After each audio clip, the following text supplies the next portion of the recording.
I'm Greg Fann, the Preacher Man, inviting you to join my co-host and I, Pastor Shanan E. Jones, each Tuesday, right here on Straight Talk from 7 p.m. until 8 p.m. And if you'd like to call in and join the discussion, you can call 470-251-0349. That's 470-251-0349. And if you'd like to be a guest on the program, we'd love to have you. You can email us at straighttalk1362@gmail.com. That's straighttalk1362@gmail.com. It's Straight Talk with yours truly, Greg Fann, the Preacher Man, and Pastor Shanan E. Jones. Aaron Lackey, pastor of Temple of Prayer Family Worship Cathedral, Fairburn, Georgia. Every week I listen to Greg Fann, the Preacher Man, and Pastor Shanan E. Jones. Yes, that's Straight Talk. Why don't you join us? You are now tuned in to Straight Talk Live with Greg Fann, where you are invited to have open discussions of topics ranging from social, political, economics, religious, or just open dialogue. So now, let's get to talking with Greg Fann.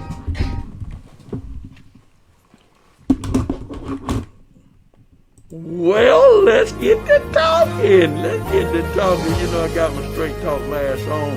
Hey, listen. I hope you guys are still masking up and not listening to some of the other things that people say. Wear your mask. Okay? But thank you so much for joining us here today with Straight Talk with yours truly, Greg Fann, the Preacher Man, and Shanan E. Jones. We have an exciting program for you. We have a very special guest that's going to be with us today to talk about her desire and her interest in serving the people. She's always been serving people. She's been about the people, and she's going to talk to you about why she should be the next congressperson to replace John Lewis. And we're going to be talking about our man in the street this past weekend as we talked to many people about registered voting and the importance of voting. And you know, Shannon going to do his special section, throwing them in the trash can. He loves to throw people in the trash can. So brothers and sisters, I know he's around here somewhere. He's doing something around here. His name is Shanan E. Jones, and I'm going to bring Shannon on. I know he's ready to start. Oh, Lord, how much there he is, y'all. There he is, y'all, with those boxing gloves, Hey, Shannon. What's up, Bishop? It's time to fight, man. It's time to fight. It's fight okay, time. Shannon. Okay, it's fight night. Fight night. If you say it's time to fight, it's time to fight. I don't even take these off no more. You said, look, it ain't the price is right. It's time to fight. It's time to fight. That's right. How you doing, Bishop? I'm doing fine. Good evening, Straight Talk. You know, we on this weekend, you know, you and I went out with Men of Higher Standard, along with Voter Empowerment Collaborative, the group that Reverend Love started back, and of course Straight Talk. We were out there at D&D Barbecue at 1975 Sylvan Road. We had an interesting conversation out there with the people in terms of voting and why they should vote, and not just register to vote, but actually really vote. You want to share some of the insight that you received from some of the people out there? Absolutely. First of all, my doctor wants me to be eating plant-based, so I can't be hanging out with you at all these D&D barbecue places and all that. But we had a wonderful time there, and we talked to a whole lot. I'm going to stop you right there. You know why? You can't even cook French fries. You got fired for cooking French fries at McDonald's. That's right, so I did. Proud of it. Burger King. No, call it right. Burger King. Call it right. Burger King. Oh, yeah, Burger King. Burger King. McDonald's fries are better, but anyway. Forget them if they can't take a joke. Anyway, had a great time, yeah, Bishop, with the brothers there. Got a chance to see a broad range of concerns that are happening in our community with African American men. First and foremost, you know, we had a good range, a good gamut of brothers, intergenerational brothers. But you see this kind of voter apathy that's happening, Bishop. And it's interesting. I told my congregation on Sunday that Donald Trump is running against Joe Biden, but Joe Biden and Kamala Harris are running against voter apathy. They are running against this spreading hopelessness that is proliferating throughout the country. So we're seeing that. But we were able to, one brother, we saw a turnaround with him. He was extremely upset, and rightfully so, because we all should be upset. And but in conversation with all of us and with you, he kind of turned around, and I was very happy to see that. But it was authentic dialogue, and I think that that's important. Men of Standard is awesome. The work that they're doing in terms of just putting black men in the community, just being in the community. So Craig, I mean, it was just wonderful to be with them and to be with you always. Yeah, Brother Craig Everhart, who is the founder of that group of men of higher standard. And we had a great opportunity to, like you said, from one gamut from the age of 70 all the way to the age of 29, people that were there, young men that were there trying to get people to register vote and to understand the importance of voting and how important it really is. One of the things that I want to share before we bring on our guest, Shannon, is that two things. One is that I'm neither Democrat or Republican. I say that all the time because I'm not. I'm for our issues. The message that's coming across from the Biden campaign is a weak message. The message should be against dictatorship over democracy. I've been saying that over and over again. This campaign or this election, democracy over dictatorship. Democracy over dictatorship. It is. Right. Either we're going to be a democratic society, that's a democracy, and I'm not talking about Democrat in terms of a label, but a democratic society with freedom of speech, freedom to assemble, those things that the Constitution afford us. Either we're going to do that or we're going to have a dictator that's going to be beating us. We have a dictator who's going to do what he wants to do and totally violate the Constitution over and over again. And the heck with what the people say, the heck with what the people feel. And I've said this over and over again, and I'll repeat it again, is that this president has freed more people on pardon than any president in the history of the United States. You just go along with him and do your dirt, and then after you do your dirt, then I'll pardon you, and you won't have to worry about going to jail because I have the authority to pardon you because I'm the potentate. I am the grand wizard. I am the grand of the grand of the grand. So this is about democracy versus dictatorship. This election is, and I think that Mr. Biden, and he needs to grab hold to that message because that he's talking about democracy, but it's not coming clear that that's what he's standing for. Obama ran and said, "Yes, we can. Yes, we can," and his message was about what we could and can do.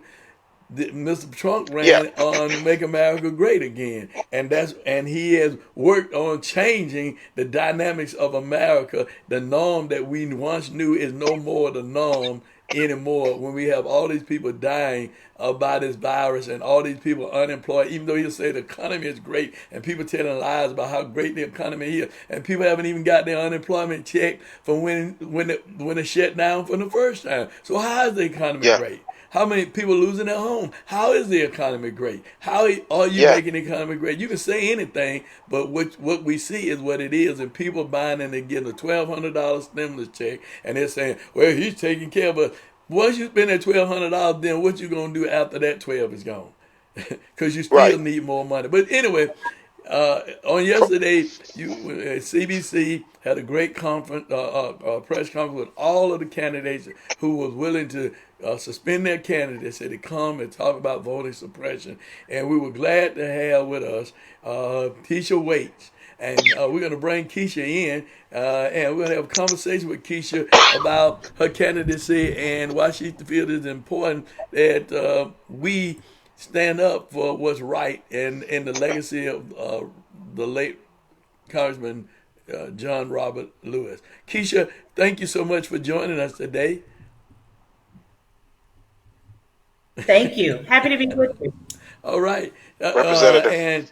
And was glad that you was with us yesterday in the press conference also too, and suspended your campaign because you thought it was important that voter suppression and what was going on with this election, that it be talked about and that people understand that even though you're running, I can stop long enough to say to the people is what this Fulton County election officer is doing and other election officers are doing. It is voter suppression in a big way. And we got another voter apathy, but then when it started be voter suppression, that's another thing. But I'm gonna get off my horse, Keisha. Thank you for joining us. Go, Keisha. The floor is yours.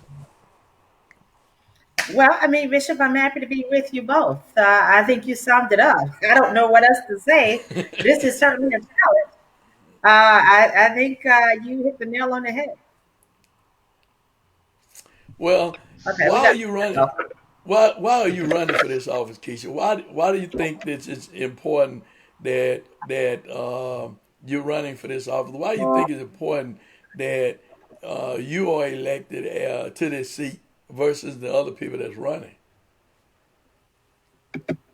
Okay, how's that, Bishop? Is that a little bit better? Yeah, We yeah, can hear you yeah, great. yeah. Okay, lovely. So that's the question. That's why I'm on the line tonight, is to explain that. I don't know why I'm getting the echo for some reason. That's all right. You're good. We can hear You you. good? We hear you. We hear you. Okay, so a couple things. So as you are already aware, the seat will actually have a term of either 90 days or 3 weeks. The reason why that's important is because it is necessary that the congressman's successor have some type of legislative and or policy experience given the short turnaround. With my background, I believe that I will be able to hit the ground running. I've served 3 terms in the Georgia House of Representatives. I have a background in federal government. I've served over a decade, as you are aware of, with the Federal Emergency Management Agency. I spent 5 years prior to that serving with the Small Business Administration, where I supported small businesses who were struggling, who didn't have cash flow or access to any credit. So I intimately understand the challenges that are facing small business owners as well as working families. Number 2, this is a legacy seat. It is also important that the congressman's successor, given the civil rights giant and icon that he was, that the next successor embodied the same spirit of humility and service. We don't need ivory tower politics. We don't need individuals who are not accessible. Number 3, I am a woman of faith. Every single thing that I do is governed by a specific set of principles that put people first. I am a 47-year resident of the district. I'm a native of Atlanta, Fulton County. This is where I make my home as well as my small business. So I love the community. And Bishop, you've already attested to the fact that I've spent decades working in the community, and I simply wish to continue that service. Okay. I think Shannon has a question for you.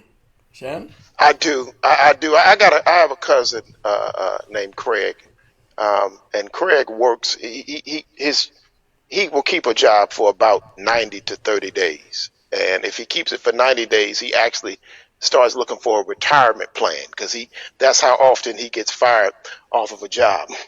What can you do? And Craig didn't do anything in 90 days. That's why he gets fired. 39 days he gets fired because he doesn't do anything.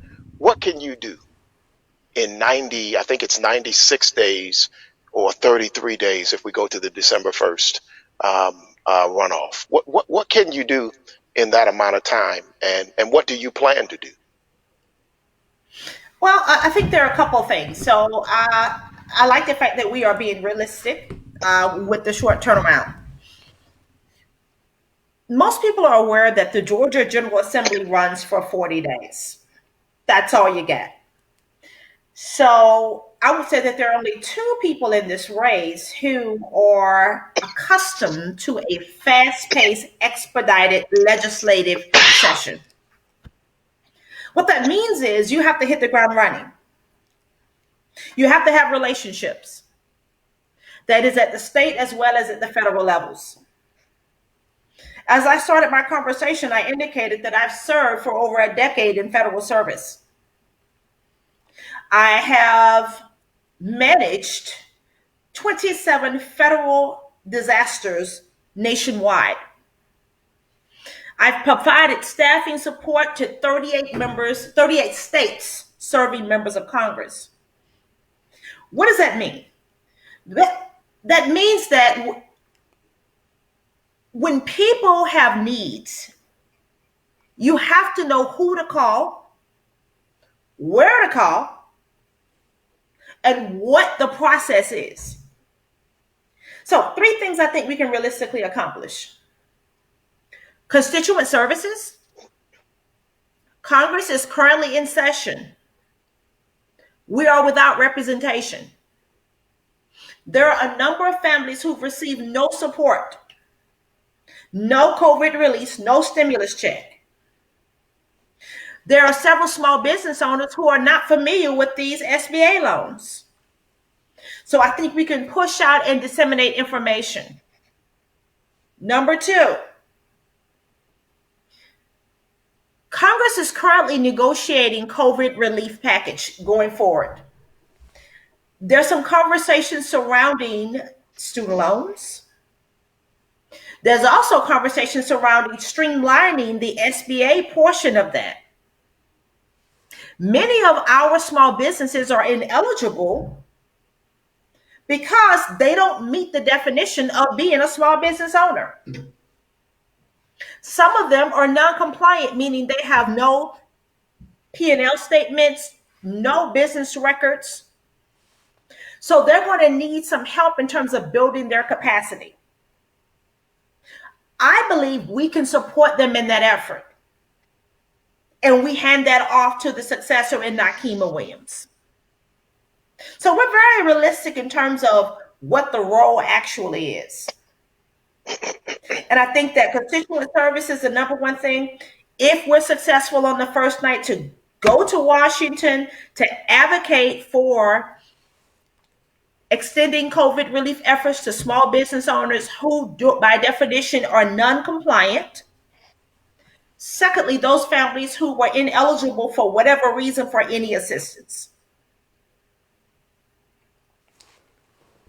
All right. So the issue around voter suppression, I want to talk about that. I want to talk about voter suppression. You know, you ran a few months ago, right? And Yes, sir.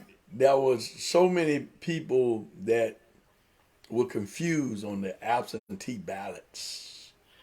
And there still is some confusion around this absentee ballots. And the president is telling people to vote twice, which is illegal, which is very, very illegal, right? Sending some folks to jail following his leadership in terms of voting twice. What is your position, Keisha? I'm going to call you Keisha. Around this voter suppression issue, and what is your stand publicly? I know what you said yesterday, but people weren't there yesterday to hear you that's viewing this program. So I want them to hear your position and your stance on voter suppression. Okay. I'm going to try to take this out because for whatever reason, I can't get it off. So on yesterday, we had a conversation surrounding voter suppression. One of the things that I said is that voter suppression is often disguised in mismanagement, negligence, and incompetence. When you close 25 polling precincts a few weeks before an election, that is a form of voter suppression. I believe that if your vote wasn't that important, these things wouldn't be happening. So clearly we have a problem. There were 48,000 absentee ballots that were not counted in Fulton County. Keep in mind, this is a Democratic county. 500,000 statewide were not counted. Now, to me, this seems like something that would happen in a third world nation, but this happened right here in Georgia industry. So we have an obligation as leaders to hold our elected officials accountable. Now, I'm very clear that Rick Barron runs the election process. No pushback. But certainly the commissioners have oversight. And so I first urge Fulton County residents to call for the head of Richard Barron. We must have a new election chief. I know that there is a task force that's in place that is supposed to address some of the challenges that we are having. Given that right now people are still experiencing the same challenges that we did in the August 11th runoff, there is certainly a problem. So my position is simply this, and I'm going to quote the Congressman, John Lewis, civil rights legend and icon: there is no more important or powerful nonviolent tool than the vote, and we must use it. Right. If you would, Keisha, turn your volume down on your computer. I think that's where you're getting the echo back because your volume is feeding back through your computer. Okay? Thank All you. right. Thank you. Yes. Okay. All right. Shannon, do you have a question for Keisha? No, I think she hit it spot on in terms of voter suppression. I just want, if I can, jump back to this toxic environment that's spreading in Washington, and we know with Justice Ginsburg dying, and the conversation about rushing to put a Supreme Court nominee before the Senate in the next 40 some odd days, which you just kind of see the build up to that. How would you navigate? And I want to be fair to you, because you would be, if elected, you'd be going in to Congress, so you have an agenda, but you know that you have to work fast. Just kind of putting yourself there now. How would you begin to navigate to grab at least one or two things to bring back to the district before you hand it over to Nakima? Maybe turn it You over. mentioned the Supreme Court justice. I'm sorry. I just wanted. Maybe, right? Maybe. What I want to do is clarify the fact he said turn it over to Nakima. That's a maybe. Turn it over to Nakima, because we don't know if Nakima gonna win or not. So that's just a real reality. So turn it over to the next individual. Yeah. Okay. Yeah. Let's be clear, because we don't know if she's gonna win it or not. Okay. Go Okay, ahead. I turned my volume down so low I didn't hear the question. Basically, basically, how would you navigate in this toxic environment right now? The death of Ruth Bader Ginsburg, the Speaker Pelosi saying that she's got some arrows in the quiver, but she's preparing for a fight. So you got all of that going on, and you would have 96 to 30 some odd days. How would you be thinking, forecasting yourself being in that role? How could you navigate that to get one or two things to bring back to the district? Okay, so we actually have a very similar environment in Georgia. In Georgia, we have what's called a trifecta. We have a Republican-led governorship, we have a Republican majority House, and we have a Republican majority Senate. So therefore, we have a trifecta here, whereas in Congress, the House is actually in control when you have a Republican Senate and a Republican president. So a couple things. One, in the House, the likelihood of actually getting something done is much, much higher and greater. So the first thing I'm interested in doing is figuring out how we can get on a committee where we have some engagement regarding negotiating COVID relief funding. As I indicated, a number of small businesses are ineligible based upon their composition. And so for that reason, it is my hope to get in front of them, someone like the Finance Committee Chairman, to talk about the challenges facing the small business owners right here at home. Number two, there are a number of families that are facing evictions and foreclosures right now in the fifth district because they are out of work to no fault of their own. So I'm very much interested in working with mortgage companies, automobile lenders to figure out how we can stretch those resources. I know that a lot of the mortgage companies have given 6-month reprieves or deferments. The automobile lenders, my understanding, 3 to 4 months. Given the challenges that we're facing, how do we get that extended? So there's an opportunity to get before the chairman on the finance committee to make that happen. Once again, if you don't understand the legislative policy process, it's difficult to navigate something like that in a very short time. So what do I bring back to the district? Number two, information and resources. There were a number of families that did not even know that they could reach out to their mortgage lenders or automobile lenders and get deferments or reprieves if they could prove or have documentation that they were out of work to no fault of their own. Number two, I think it is necessary.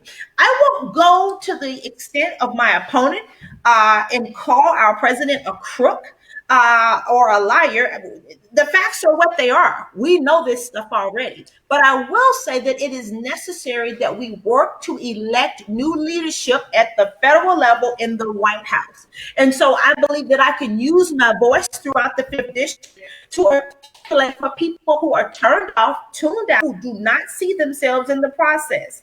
As I go around the district, and campaigning during COVID is almost impossible because people really don't want you knocking on their doors. They're sick and tired of the phone calls. And so there's a huge segment of the population who is completely disengaged. They don't see themselves in this conversation. The young people don't believe anything elected officials say because, for whatever reason, people have been let down. So I offer a couple of things: accessibility, a sort of humility, the desire to pick up the phone, a desire to actually make something happen and get things done. Margaret Thatcher said something several years ago. She said that oftentimes people want to be something versus do something. I am simply interested in one, continuing the congressman's legacy of service, and two, ensuring that the residents of the fifth district have representation during this short interim until the successor or the person appointed or whoever wins this election is in place. All right, all right. Well, Keisha, thank you so very much for joining us and being a part of. And I apologize for the echoing, because sometimes it echoes, sometimes it doesn't. But your point is coming across loud and clear, young lady, loud and clear. And Shannon, you were saying something. Sorry. Oh, wait a minute, Shannon. Your mic is off. Let And me turn amen. your mic back on. Go on. I'm sorry. Go on. No, I was saying amen. I said she's on message, you Yeah. know, and here it is, because she was in that last election. She ain't had a chance to get off message, so she's on it. And all these other cats, they sitting there, man, trying to get their thing together, and she's rolling with it. You know, it almost ain't fair. You know, it's not fair. Is it Can favor I ain't speak to fair? that just for a second? Yes, go on. Just for a second. Sure. This situation is very different because the opportunity to succeed someone like a Congressman Lewis is unprecedented. So there's a certain feeling of exhilaration. There's a certain feeling of humility that I approach this, which is a very different feeling from 13. It's almost like a calling. And I was asked today by I think AP or one of them. Even if you serve 3 weeks, the opportunity to sit in this man's seat for a 3 week period of time is a once in a lifetime opportunity. And so I take this very serious. I see this as God's work and ministry work. And I further believe that the voters will feel that level of sincerity and will make the decision to allow me to have the opportunity to continue this legacy and the work that the congressman started so many years ago. Well, Well, thank you.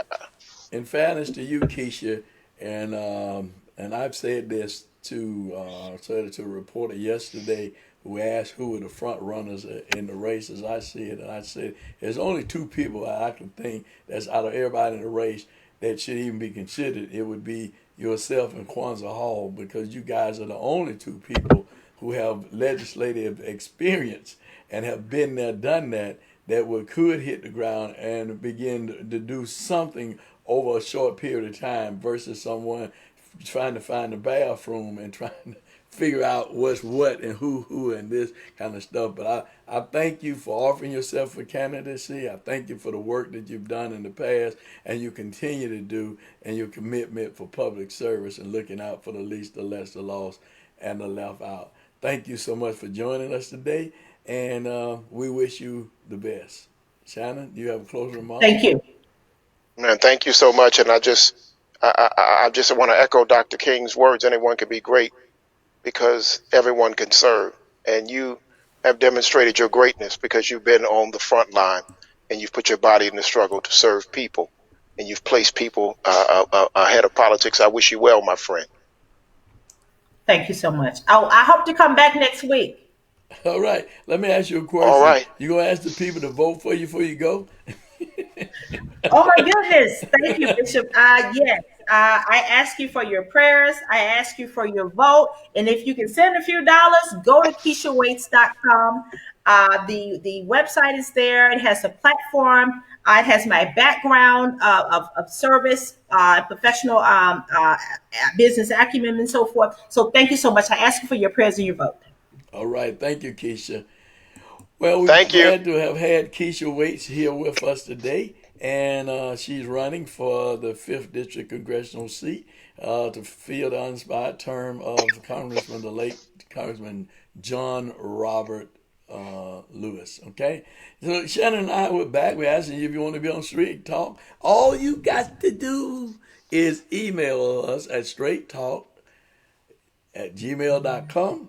And you can call the number 404-308-0795, 404-308-0795. And look like somebody's calling the number. Look like we're getting a call now. Hello? Yes, sir. Hold on a minute, Jane. Let me get you on for just one quick. Go on, Jane. What do you have to say? Hey, yeah, Jane, what do you have to say? Turn it down. Turn down the program so because Okay, yeah. I'm on the other phone, and I'm busy and fed. I have to work this thing several ways. Okay, I actually had to comment concerning you saying that Keisha Waits and Kwanzaa Hall was the only two people with that legislative experience. Sure. However, I do want to remind you that we do have a fellow bulldog who is in that race who has Yeah. I forgot. Abel Mabel. You're right. And as a matter of fact, she is probably considered to be a favorite, if I might add, to to be a front runner in that race because of her legislative experience. She's been a long time state representative, so we cannot forget about her or just look over her. It would be a great mistake for somebody to do such. And also, let me add, Bishop, on one point that I had actually called you on before, and this is concerning this motto vote. And I just got off the telephone with a group of people called Marvel's Army. Well, let me just stop you right here. Let me stop you right here, Okay. Jane. I stand to be corrected. You're right about Mabel. You're absolutely right.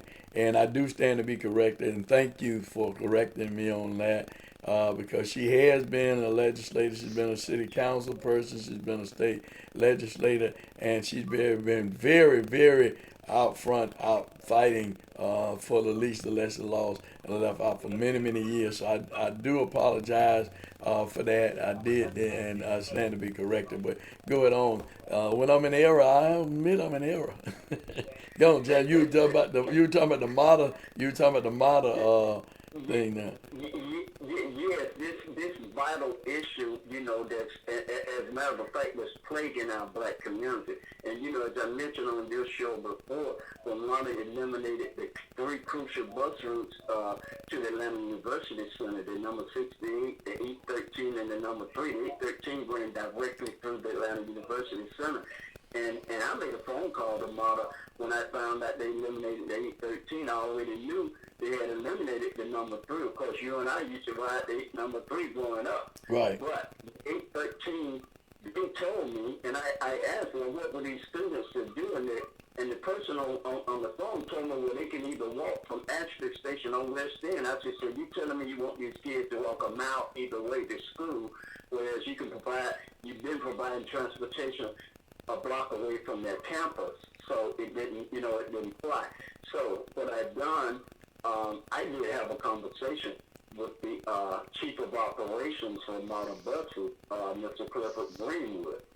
And from that conversation, he informed me that through my efforts that, City Council found out that there was some beef about them eliminating these bus routes, and he said that transportation wanted to have a conference with them, and he asked me would I participate in that conference, and I said gladly. However, I've yet to get a call from Andre Dickens, who's the transportation head for the Atlanta City Council. I did get a call from Mr. Faroki, who's in my district. But I do let you know we are going on with these rallies.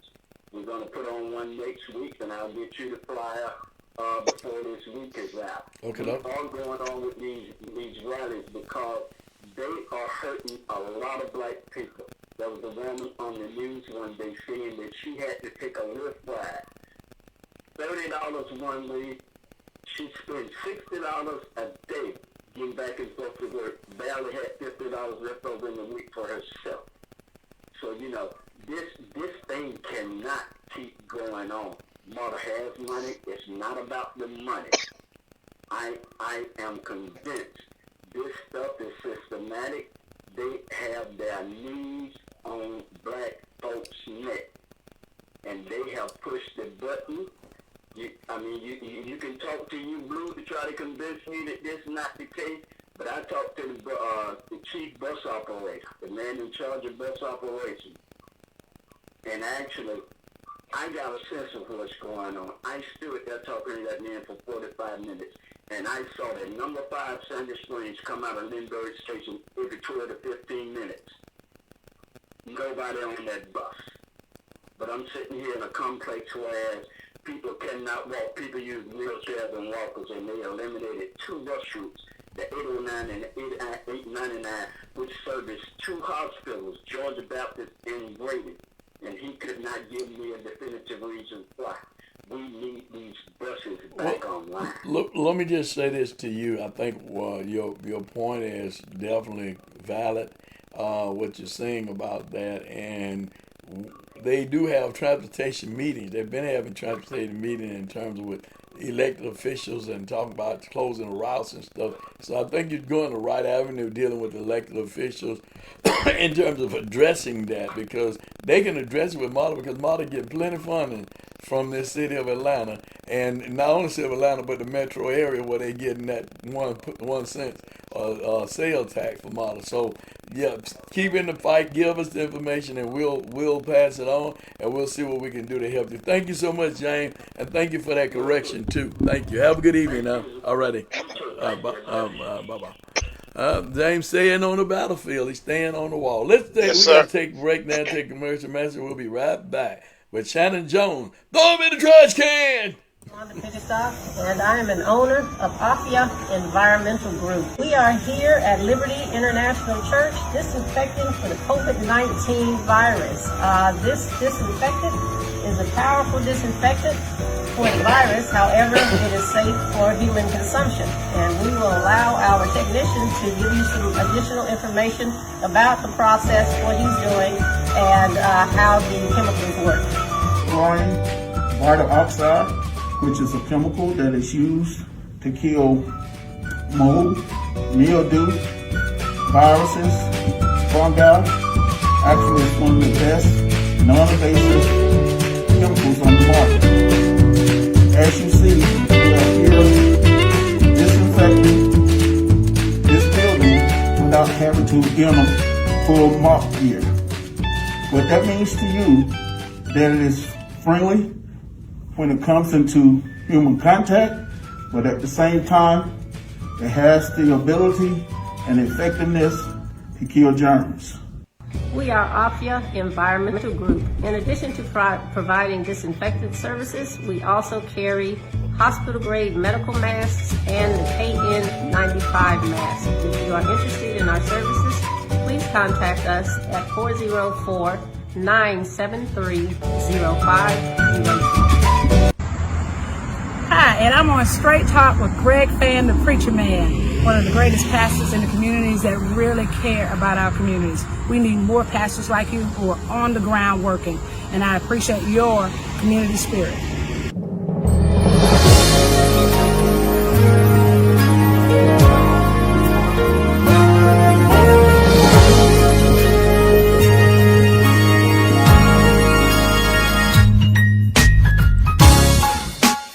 Well, we're coming back now with Shanan Jones. On in the what? Trash can. Shanan. Let me tell you something. It's time to put them in the trash, Bishop. It's time to put them in the trash. Let me tell you. I had so many people to put in the trash. Bishop had to roll me back. He said, no, you can only put 3 in there. I'm going to slip in 4, but I'm going to put 2 of them together. First person that is going in the trash tonight, and I mean, I'm absolutely throwing him in the trash. Representative Waite said we need to go after his head. The first one is Richard Barron, Fulton County Director of Elections. This person, Wusa, this person seems to be systematically weaponizing voter suppression in Fulton County and finding ways to disenfranchise voters. Finding ways. I don't know. We're trying to investigate. We're trying to see what the real deal is with Richard Barron. But as we are trying to find out, you remember June 9th? Those long lines, people voting after 12 o'clock midnight. Long lines. All the confusion as to where people were supposed to vote, get to the poll, and you've already voted, or this is not your polling location, and all kinds of confusing information, which creates this voter apathy, causes people to walk away. Richard Barron, we're already getting reports in the early election for the special election that Representative Waits and 6 others are running to finish the term of Congressman John Lewis. We're already getting reports.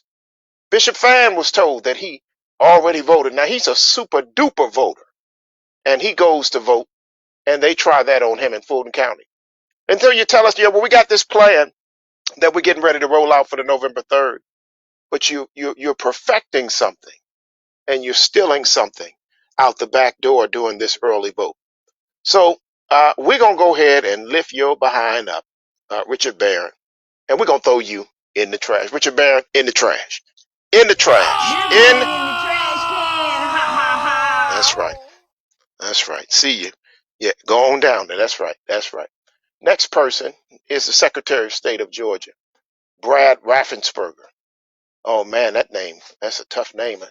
Sound like some kind of chronic problem. It is a chronic problem in the state of Georgia. He's chronically also helping to disenfranchise voters with mock oversights and all the stuff that's going on. But they playing a game. They playing a game. There's a game that's in play, just like his predecessor, who ran for governor and stayed as Secretary of State, running in an election that you're overseeing as the Secretary of State. So you're running the elections department. Okay, so just like his predecessor, Brad is running the same old game, and they do it with a smile on their face, y'all. They smile at us. It's like a little smirk. Oh, well, we're going to do all we can to make sure that every vote is counted in the state of Georgia. Meanwhile, they stealing it out the back door. There's a scheme and a plan to take the voice and the vote from people, to push people who are in the margins further away from the center, into the margins, into the darkness, away from the seat of power, where their voice is supposed to be heard, because they have those constitutional rights. They have that 14th Amendment, equal protection under the law. They have that 13th Amendment. They have that 15th Amendment. But they're trying to steal that from us. Brad, listen, this trash is funky tonight because Trump been in there for I don't know how long, so it's rotten. But we're going to pick you up. Secretary of State of Georgia, Brad Raffensperger. We're going to pick you up.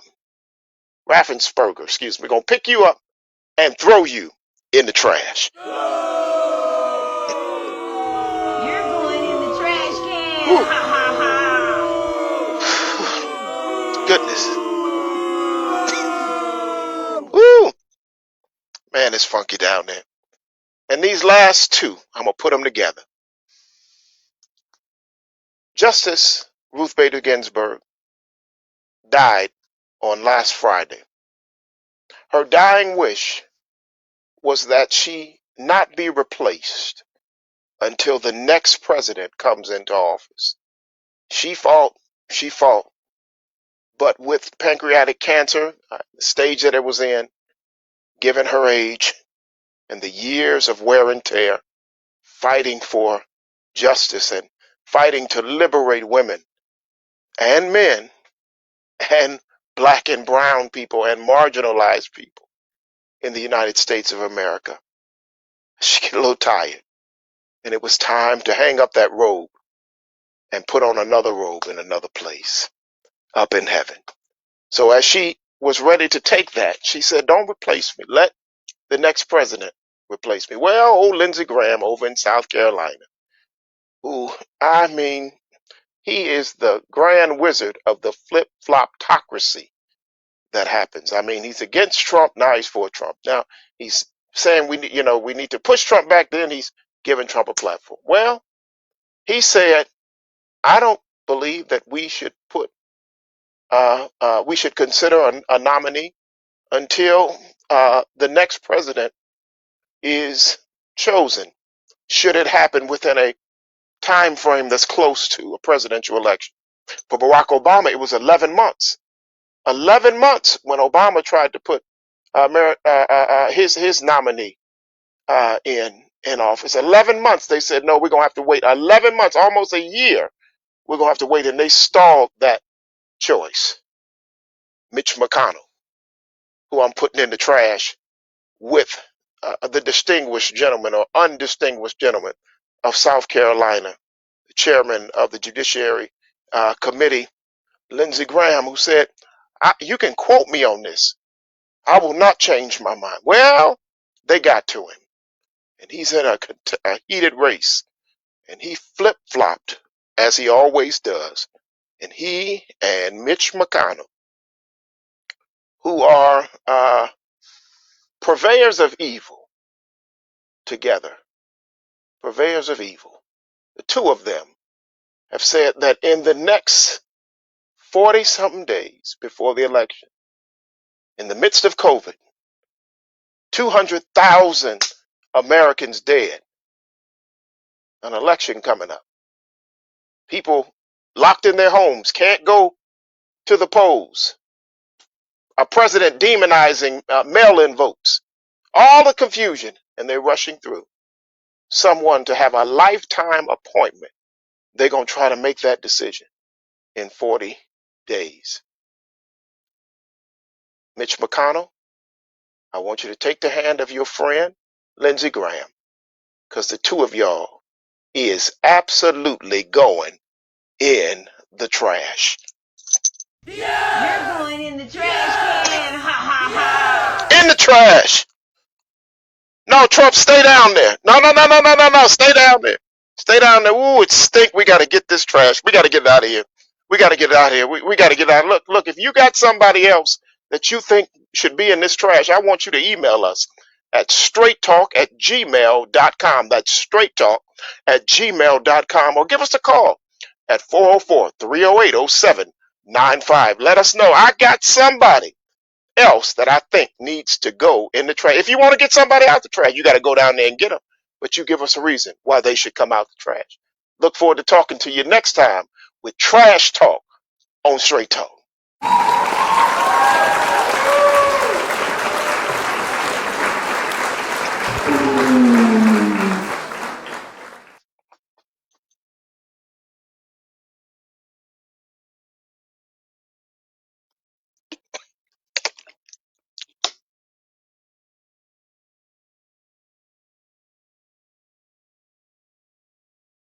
Still trying to hear Lord, that you. must have Jesus. There we go. Ooh.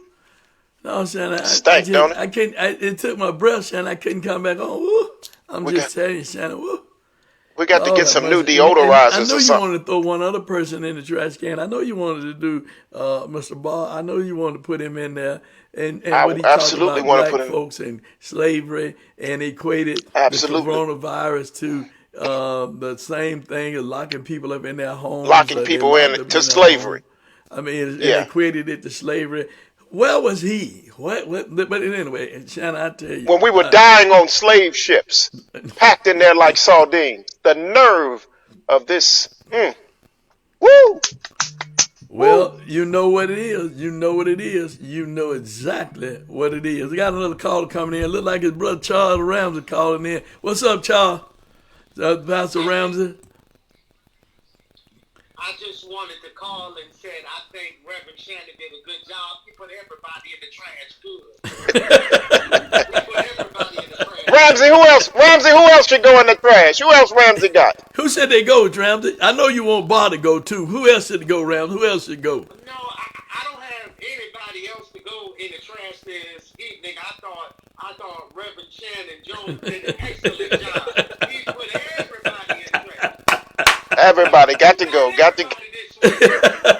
Everybody. I didn't get that Ivanka Trump. She run too fast. I don't have anybody else. You put everybody in the trash. You done got Liz, Chris, everything. You got them all. Hey, nigga. So I just wanted to call and say, keep up the good job. Thank you so very much. We appreciate you so Thank much. you, Ramsey. And he's the pastor of the New St. John AME Church.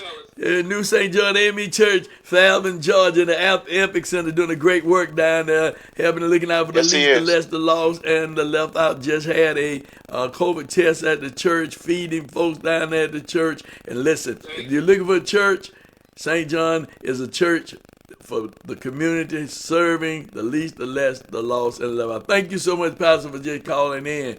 And he's going to be doing an intro telling us that he watched Straight Talk every week, because you know he calling in all the time. That's my man. We love you, That's brother. my classmate. We love you. We love you. Well, Shannon, you done threw him in the trash can. The trash is gone, but I still smell a little odor with the trash. I still smell it. I smell. That's that Trump. That's that Trump. That's that Trump. He rotting in there.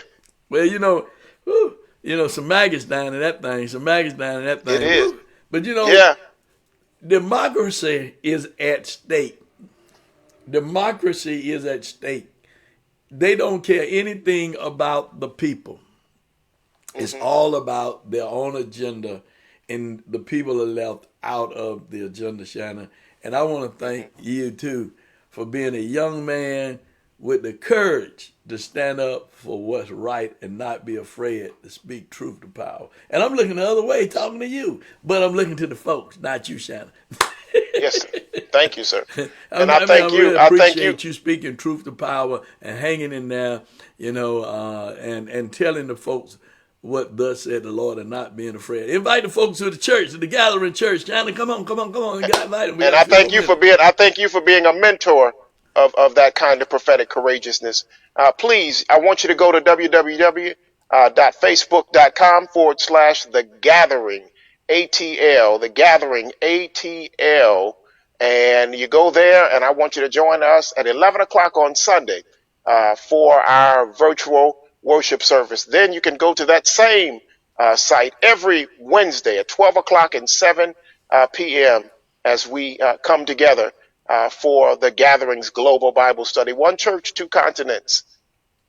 Thank you so very much. And join us at Liberty International each and every Sunday, 10 a.m. Go out to Liberty International Door of Hope Ministry, our page. Go out to our YouTube page at Liberty International Church And you can go out on my page, Greg Fann page, each Sunday at 10 a.m. And tomorrow night we'll be in Bible study from 7 until 8. Why don't you join us? Why don't you join us and be a part? Thank you so much for having us to come into your home. Thank those of you who called in. And again, as Shanan said, you can always call us and get in and be a part of the program here. We love to have, oh Lord, he done pulled out the gloves again, y'all. I got to get him out of here.